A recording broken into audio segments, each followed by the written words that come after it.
protests turned destructive in downtown Seattle tonight. Here's what we know. Since then, we have seen widespread looting. 200 members of the Washington National Guard have been called up to come into Seattle. 75 have been deployed to Seattle tonight. The other 100. I am also taking swift and decisive action to protect our great capital, Washington, D.C. What happened in the city last night was a total disgrace. As we speak, I am dispatching thousands and thousands of heavily armed soldiers, military personnel, and law enforcement officers to stop the rioting, looting, vandalism, assaults, and the wanton destruction of property.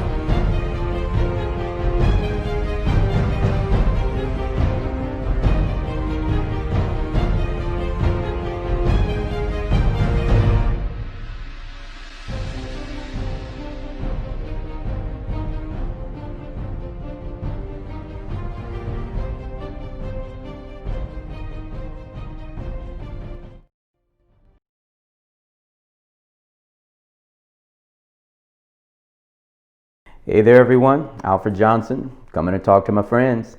Listen, the election's getting closer and closer. This stuff is for real. This stuff is for real. And I thank God for the opportunity to be able to talk with you again today. Listen, we're coming with some flat out sound reasoning as we reflect on policies, actual laws that the president is passing and has passed. We're not talking about opinions. We're not talking about some news report where they just lie. We're talking about actual laws that you can actually look up yourself to see if he actually did them. Forget about opinions. Forget about what you heard about the news. You go right to the laws. The laws are what's affecting your life, not the opinions of the news media. Okay? Laws and policy. Laws and policy. That's the stuff that matters, not your opinion about how Trump talks or looks, or any other opinion you have about him. That's all surface stuff, shallow stuff, and even immature stuff. Mature people understand policy and laws. Those are the things that regulate how business and how other relations are taking place in our country. The policies and the laws, okay? So we're going to be talking about that again today. I'm going to actually continue from what we were discussing yesterday about the trade deals. Now this stuff right here is remarkable, but then we're going to get into some other stuff as well. So you stay right there with me as we discuss this stuff. I'm giving you a whole litany of things that Trump is doing that directly affects our race. Because I'm sending this out mostly to the blacks and then to the brown, our Hispanic brothers, our Latino sisters and stuff. Hey, this is going out to you. Of course, we're not exempting our white family, but I wanted to talk to my black brothers and sisters out there. These patriots or potential patriots and our Latino brothers and sisters. This stuff is very real, and I just figured it's good to go ahead and break down all these things to you. Sometimes this stuff can be hard to understand, and then other times the media, remember, they use misinformation, they use disinformation, or irrelevant information in order to keep you from, they flood you with it. They flood you with it to confuse you so that you can't focus. You don't know who or what to believe. So then you just end up following the crowd. And I'm going to tell you the truth right now. If the crowd is going in one direction, it's probably the wrong direction. Thinking people are few. And the crowd is like a mob, and I know you feel more secure going with the mob. You know, everybody's doing it, but I'm going to tell you that's the most immature thing to do. You need to think. Thinkers are in the minority, but that's the safest place to be.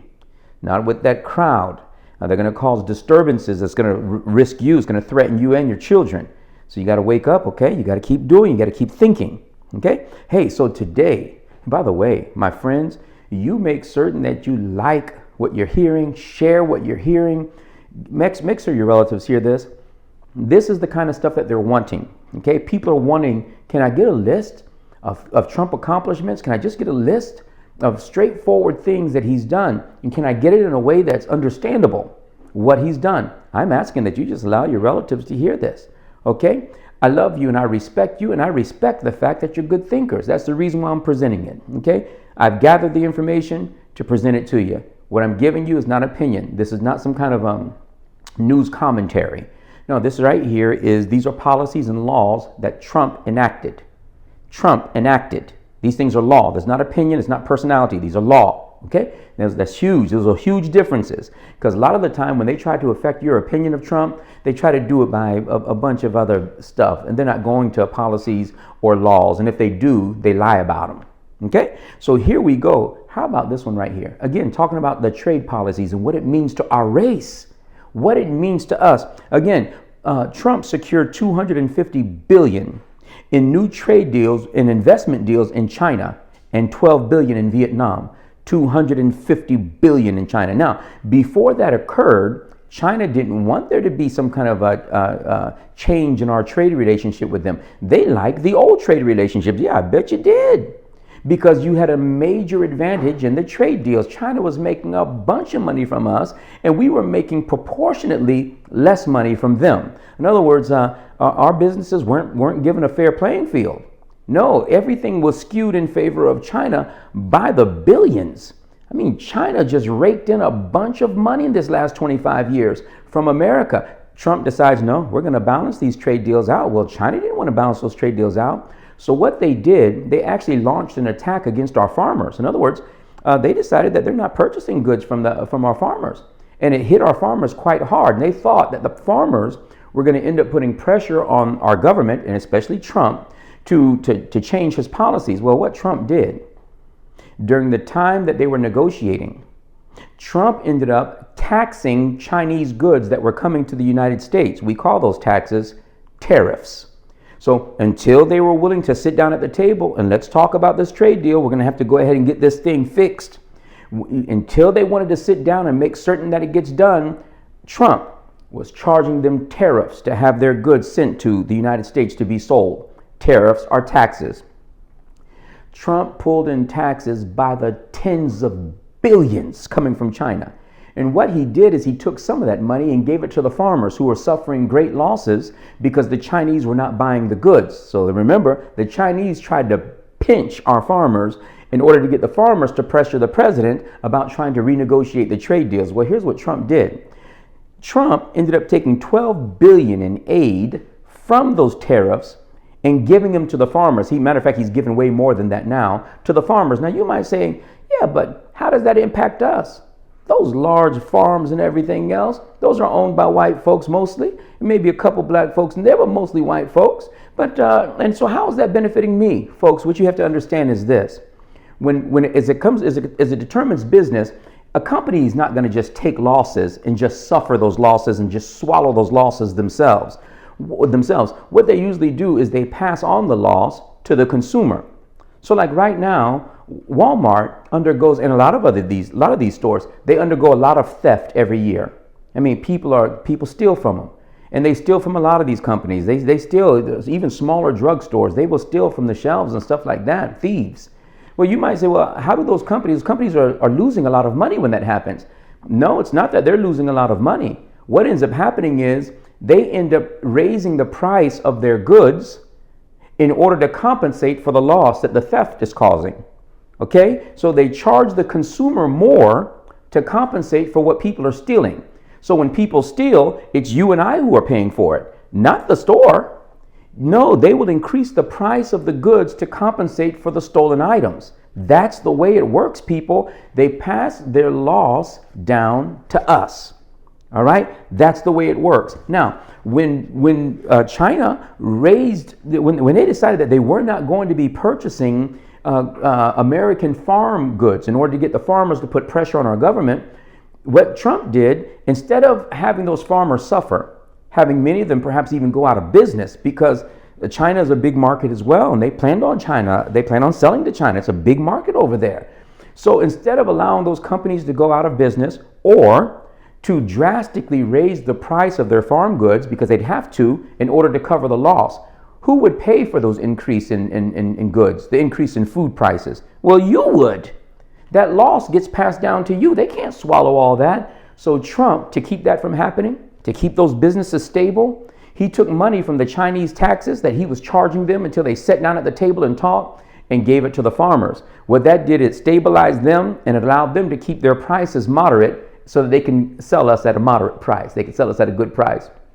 Now, I don't know about you, but I like to have food prices being moderate to low, as cheap as we can get them, right? Well, that's what Trump did when he made certain that our farmers were taken care of. They passed that savings or their stability down to you. If Trump did not do that, food prices, corn prices, beef prices, all of them would just skyrocket because they have to compensate for the loss in trade with a large trading partner like China. Trump made certain that that didn't occur. Having given the money to the farmers, it stabilized their businesses, it stabilized their profit margins, everything stayed relatively stable, and they were able to pass on stable prices to you, the consumer. And by the way, we need it. And see, look, when prices go up, it affects us. It affects blacks in a way that's quite significant. I mean, when gasoline or anything gets up to $3.50, $3.75 a gallon, who does that affect the most? Poor folks, lower income folks, the lower middle class, because we don't have that extra income. So it really pinches us. When the food prices go up, who does it affect the most? Well, blacks. Because look, in the brown, because we don't have the same amount of expendable income as the Oriental Americans, who are doing quite well, and the white Americans. We don't have the same kind of expendable income on average as they do. So if there's an increase in the price of food or an increase in the price of gas, we can feel it. We feel it in a way that perhaps those who have more money don't. When Trump did what he did, it helped all of us to be able to save money. And I think you want more money in your family. I mean, what do you think about that? This is the kind of stuff that a businessman is able to do. Okay? If you're a person that just graduated from law school and you've been a community organizer for so many years, but you never really were a businessman, you're not going to be able to negotiate those kind of deals that Trump just did. Trump knows how to do this stuff, everybody. Trump knows how to do this stuff.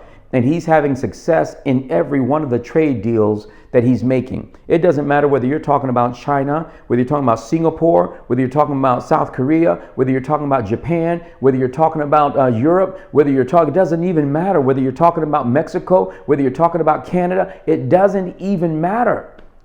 We are winning in trade deals globally. And all we're doing is balancing. We're not trying to hurt those folks. We're just balancing the trade deals. We made some very foolish deals that gave them a huge advantage and took the advantage from our people, which again affects us in terms of the price of goods as well as in our jobs. Folks, that's big stuff. I'm asking you to consider. Now listen, this stuff is to be credited to what Trump has done. Those trade deals are to the credit of this president.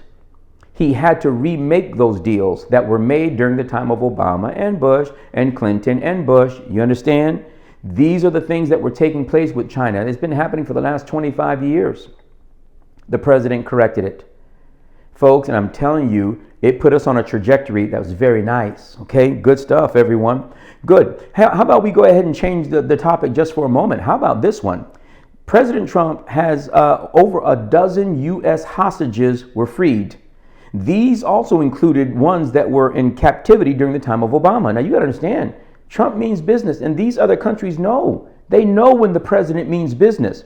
And yes, Trump will put a trade hurt on you, or he'll put some other hurt on you if you're not handling American citizens correctly. That's a beautiful thing right there, everybody.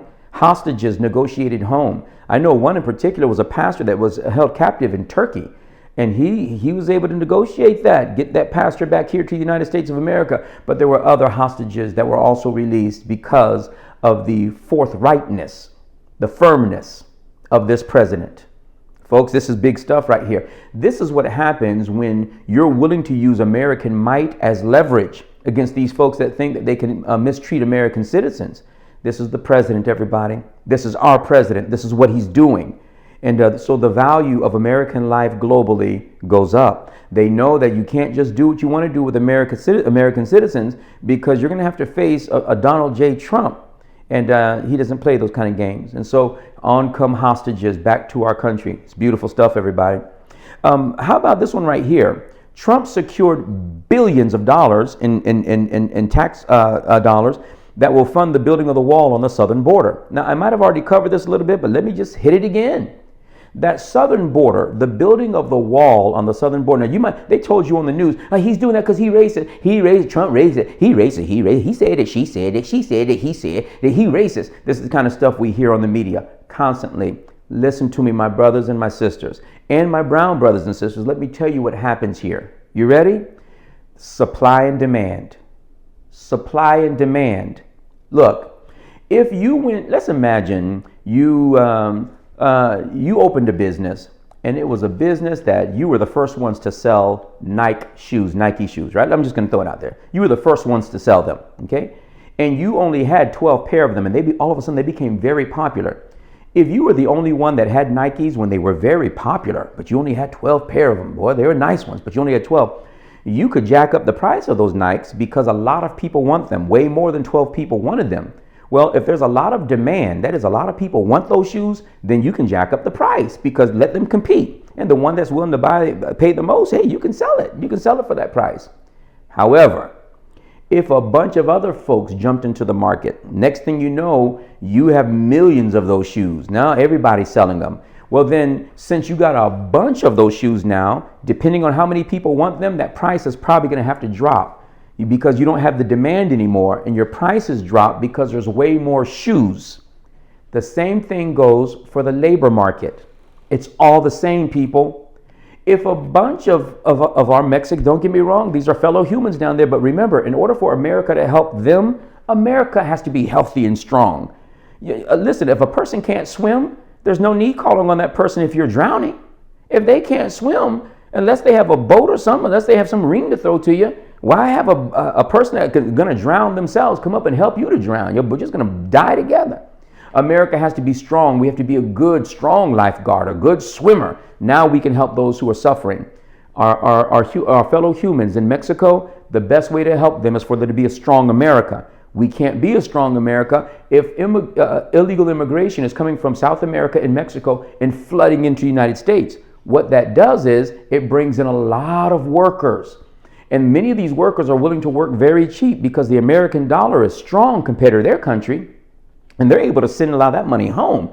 But what does that do to blacks? And what does it do to browns who got here legally? Well, what's going to end up happening, because remember, the jobs are just the same as those Nikes.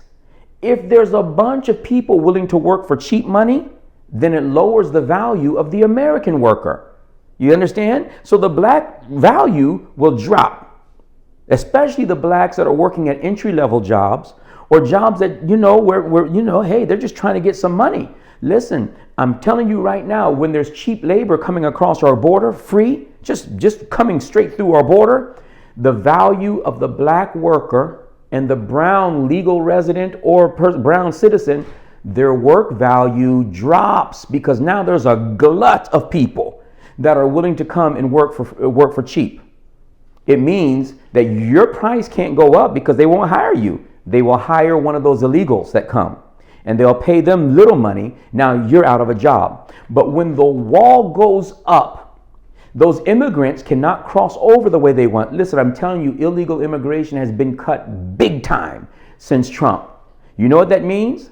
The labor market, how many people are in the labor pool, begins to shrink. That is, you remember what I told you about those Nikes? If you only have 12, the price of them goes up. Well, when the workers all of a sudden shrink, the work pool, the labor pool shrinks, the value of those laborers goes up. People are going to have to compete for your employment. And when they compete, they have to raise the price.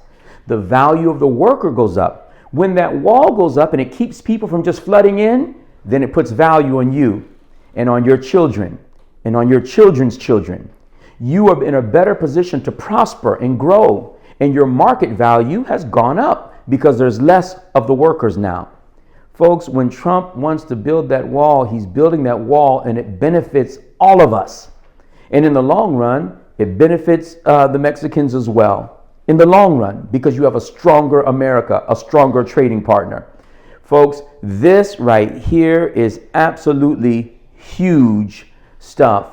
The wall benefits blacks and browns.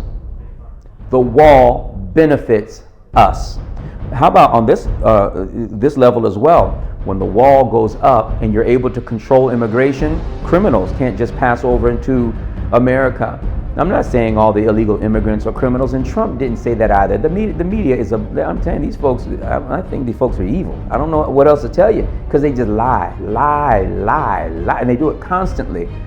But the fact is, if you have open borders, what keeps the criminals out? I'm talking bad criminals too. These folks will put a hurting on you. They will do it. What keeps them out? If we don't have a proper immigration policy and if we're not able to control who comes in, well, then you're not able to control the good or the bad. And our communities suffer for it. Those people that are coming, what communities do you think they're going to? You think they're going to the rich suburban areas of the United States? No, they can't afford it. They're going to go to the low income areas, the lower middle class or the low income area, where the blacks and browns mostly are per capita. There's more of us there. And they're going to bring that stuff with them. Furthermore, they're also going to be using public services that are needed for the poor American citizens. There's a bunch of public services that help us. Well, you bring a bunch of folks up here from South America, that money has to thin out among all of them. Okay, we got to wake up, everyone. We got to wake up. Okay, so the wall benefits us all. All right, it really does. It really does. All right, your value goes up, more revenue comes in. We control who comes into the country, and we let those who can benefit our country come in, and criminals we're able to keep out. Folks, that's just the way it is. It's how our market works. It's how our system works, and we would be wise to respect it and function accordingly. All right, everybody, you got to listen to me. Send this out. Folks just need to hear. Folks just need to hear. Let your friends hear. Okay? It's a good time to let them hear because these elections are rolling right around the corner. Love you, folks, and I respect you. God bless you.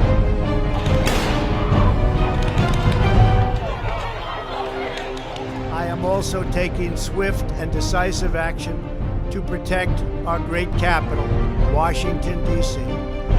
What happened in this city last night was a total disgrace.